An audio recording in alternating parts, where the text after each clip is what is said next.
Hi everyone, it's Jess, and this week's SVP Minute, we're going to be taking a look at the intersectionality between suicide and sexual violence.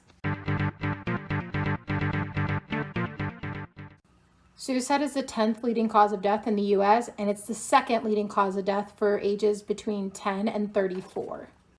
A 2018 study found that men died by suicide 3.56 times more often than females.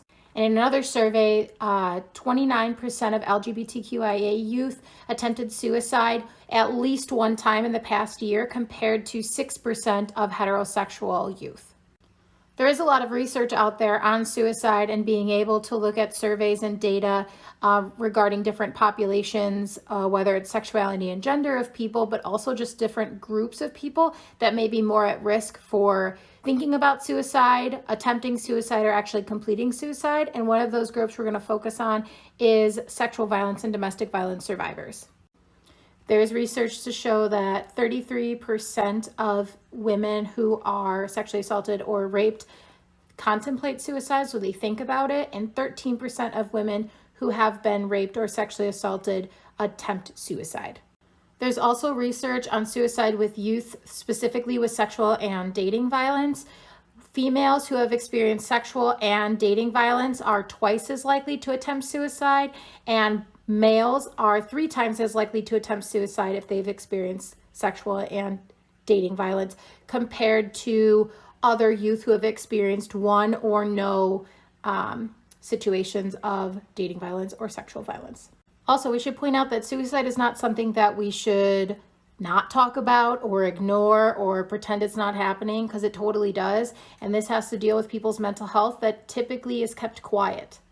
I'm going to give you some quick tips of what you can do to help somebody, but first I just want to explain that somebody having suicidal thoughts doesn't automatically mean that they're going to attempt suicide or have a plan or means to actually complete suicide. There's also folks who have suicidal thoughts who do self-harm in conjunction with those, and there are some folks who self-harm that has nothing to do with suicidal thoughts or intent to kill themselves.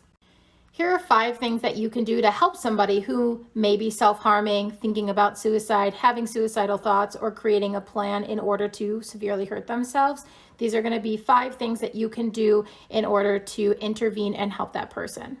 Number 1, which could actually be part of the hardest set of things to do, is directly ask that person if they are thinking about hurting themselves or thinking about killing themselves. We can be direct. We're not giving them any ideas. If this was something they were planning on doing, it's already in their head.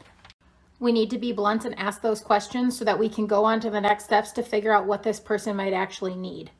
Figuring out what that person needs means that we could actually reassure them that there is support available, and somebody who may be feeling pretty suicidal or having a suicide plan may be much more towards that end of there's no hope, there's no point, but that is part of our position at this point is to instill some hope and reassure them that there are people that can help them, that they can get through this and live to see tomorrow. The last steps to take are getting them connected to resources either in the community, online. Here is a list of hotlines and text to chat options that people can communicate with. If you feel like it's a safe option to call 911, you could do that as well. And survivors of sexual violence, remember that RAINN.org and also our hotline are available 24/7. Have a good day and stay well.